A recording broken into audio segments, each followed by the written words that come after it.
ఉంటే మేడ నుంచి దూకి చచ్చిపోతాను. అయితే కొట్లోంచి ఎలా తప్పించుకున్నా? గడి గట్టిగా లేదు, లేకపోతే వచ్చేసింది. అయినా నీ గురించి దొరికిపోయాను, కానీ లేకపోతే మళ్ళీ పట్టుకోవడమే దొక్క చీరేసామండి. సరే, ఇక దయచేయండి. నువ్వు మాట ఇస్తాను కానీ కథల్లో. ఏ మాట? టీ ఇస్తాను మాట ఇచ్చి మోసం చేశావు. అప్పటి నుంచి అన్నం కూడా మానేశాను. ఈసారి మాట తప్పితే ప్రాణం వదిలేస్తాను. ఇంతకీ ఏమిటా మాట? ఓ, మళ్ళీ టీ కావాలా? నువ్వే కావాలి. పింగ్లా పింగ్లా పింగ్లా పింగ్లా, నా మీద నీకు దయలేదా పింగ్లా? అమ్మా, పాలు తెచ్చాను. పాలా? వద్దులే. తీసుకురండి, కడుపు కాలిపోతుంది.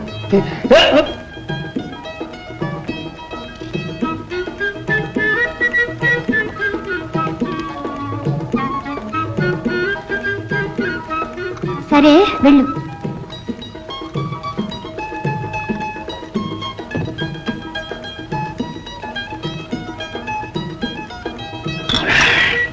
అమ్మా, థ్యాంక్స్ పింగ్లా, బ్రతికించావు.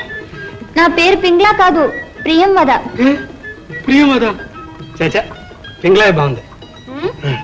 సరే, ఎవరైనా వస్తారు, మీరు వెళ్ళండి. నువ్వు మాట ఇస్తాను కానీ వెళ్ళను. సరే. మరి నీకోసం కొట్లో జపం చేస్తూ కూర్చుంటాను. వస్తాగా? టాటా.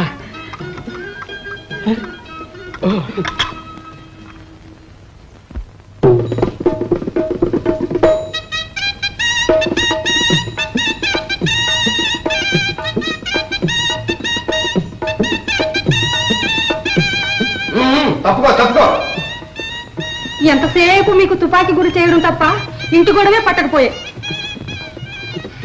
ఏమిటా గొడవ? మన వాసులు తీసుకురారా ఏమిటి? తొందరే. ఓహో, శాస్త్రులు గారు వచ్చారే, రండి రండి కూర్చోండి. ఏమిటి సంగతి?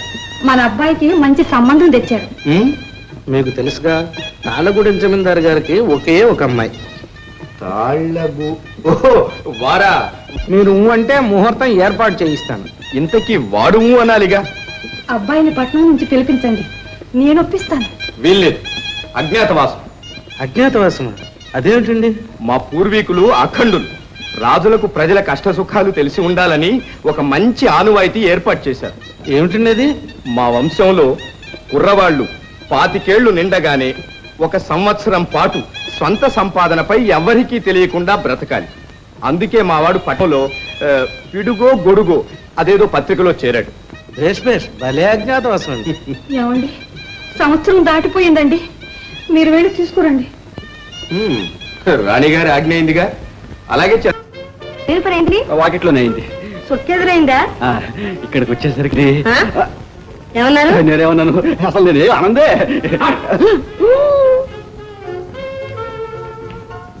ఎక్కడ చూసినట్టు చూసి ఉండరు. చూడకూడదు ఏమిటి? ఎక్కడ చూశానా బా?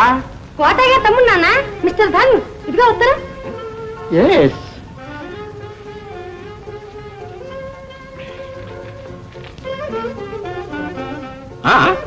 కెప్టెన్ కోట అంటే మా కోటయ్య గారా? పేరు చూసి ఎవరు అనుకున్నా. అయితే నువ్వు జనార్దన్ అభిగా అవుతావా? చేస్తావాడి వినవు. మన ఉమ్మి కదటండి. ఉమ్మి మళ్ళీ ఎన్నాళ్ళుగా చూశాను. జనార్దనం, క్లుప్తంగా ధన్ అంటే చాలు. అదే లేవా, నీకెవరైనా పిల్లలా? పిల్లలు అసలు పెళ్ళేగా అందే, చేసుకుంటే పోలే. అవునవును అవును అవును. సరిపోయింది. మా నాన్నకు కబుర్లు చెప్పేవాళ్ళు ఉంటే చాలు, అన్నం కూడా అక్కర్లేదు. రావాయ్. నువ్వు లేకపోతే నేను బ్రతకలేను. నా లైలావి, నా జూలియట్వి, నా అనార్కిలవి అనుగ్రహించు, కరుణించు, కటాక్షించు, నన్ను పెళ్ళాడి నన్ను రక్షించు. పెళ్లి కూతురా, నా పెళ్లి కూతురా.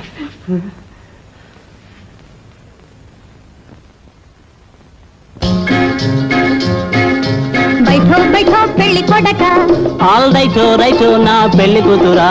బైఠో బైఠో పెళ్లి కొడక, ఆల్ రైటో రైటో నా పెళ్లి కూతురా. బైఠో బైఠో పెళ్లి కొడక.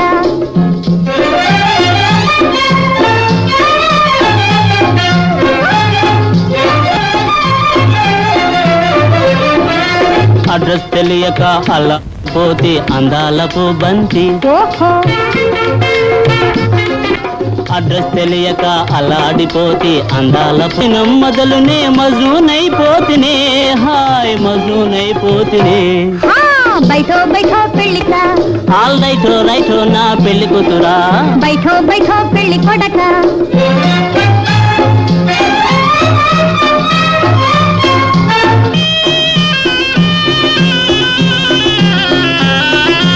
అయ్యో పాపం నీ అవస్థ చూస్తే గుండె నీరు కాదా.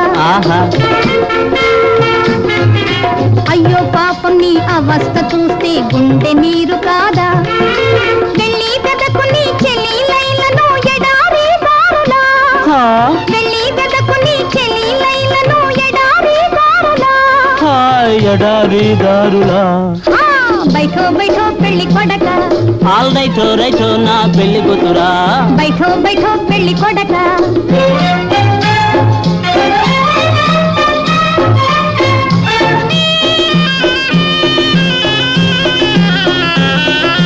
లైలా లైలా, నువ్వేనా లైలా?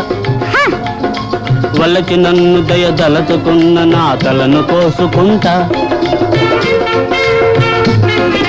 వాళ్ళకి నన్ను దయ తలచుకున్న నా తలను కోసుకుంటా. తలా తీసుకున్న పనే లేదురా నిన్నే చేసుకుంటా. తలా తీసుకున్న పనే లేదురా నిన్నే చేసుకుంటా. హాయ్ అదే కావాలంట. బైఠో బైఠో పెళ్లి కూతురా. ఆల్ రైటో రైటో నా పెళ్లి కొడక. బైఠో బైఠో పెళ్లి కూతురా. ఆల్ రైటో రైటో నా పెళ్లి కొడక. బైఠో బైఠో ఆల్ రైటో రైటో. బైఠో. నిజంగా నువ్వు చూసావా? అబద్ధం చెప్పడానికి నాకే చిన్నమ్మాయి గారి మీద పగా అమ్మా. అరుగో చిన్నమ్మాయి గారు. సరే నువ్వు పో. ఎక్కడి నుంచి రావడం? ప్రియా, నిజమేనా? ఏమిటి నిజం? ఆ పోకిరితో తైతక్కలాడ్డం. ఆగు, అడిగిన దానికి సమాధానం చెప్పి మరీ కదులు. మధ్య నీకెందుకు? అయితే నిజమేనమాట. చూడు ప్రియా, ముక్కు మొహం ఎరగిన మగాడితో ఏమిటా ముచ్చట్లు? తప్పు కాదు. నాన్నకి తెలిస్తే నువ్వేం నీతులు చెప్పక్కర్లేదు. తమరాడంతో తక్కువలావు. ప్రియా, నీకేమైనా పిచ్చెక్కిందా? మాటలు జాగ్రత్తగా రాని. ఇక నీ అధికారం చెల్లదు. ఇన్నాళ్ళు ఇంటికి పెద్దదానివై కులికావు. చెల్లి చెల్లి, నేను నీ చెల్లినే కాదు, నువ్వు నా అక్కవో కాదు.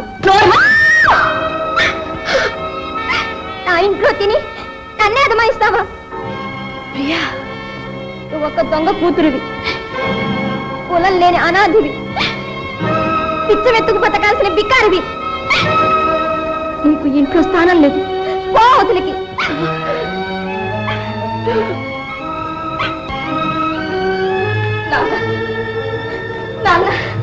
అదేమిటమ్మా, ఎన్నడూ లేని కన్నీళ్ళేమిటి?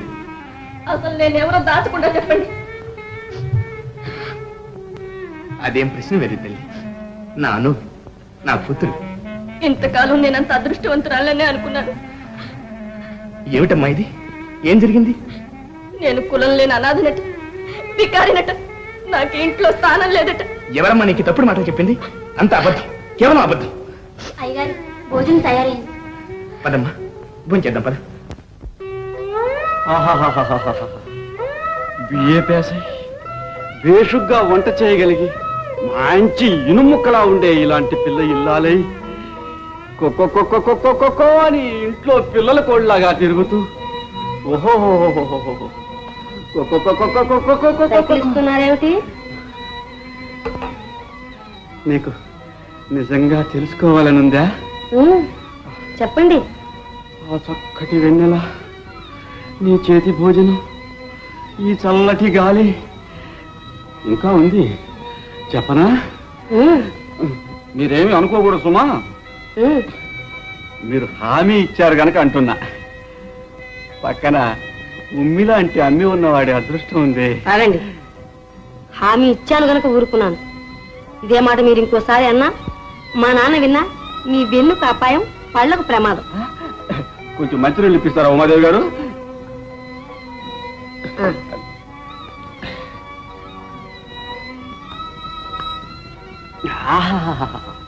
Very sweet. ఉమాదేవి గారు, మీ చేతిలో ఏముందో గాని మీ చేత్తో గొడ్డు కారం పెట్టిన అమృతం, ఉప్పు నీళ్ళు ఇచ్చిన పానకం. ఏది మీ చెయ్యేది? గారు, ఉమకు కోపం వస్తే చాలా ప్రమాదం, జాగ్రత్త. నిన్నటి నుంచి ఒక్క మెతుకైనా ముట్టుకోకుండా కటికలంకన ఉన్నావు. ఏమిటమ్మా ఈ పట్టుదల? ఎందుకు నన్ను ఇలా బాధ పెడతావు? చెప్పు తల్లి. నన్నెంతో ప్రేమతో పెంచిన దయామయ్యులు మిమ్మల్ని బాధ పెట్టడం నాకు ఇష్టం లేదు. కానీ నాకు ఇంట్లో స్థానం లేదు. పదే పదే ఏమిటమ్మా ఈ పిచ్చి మాటలు?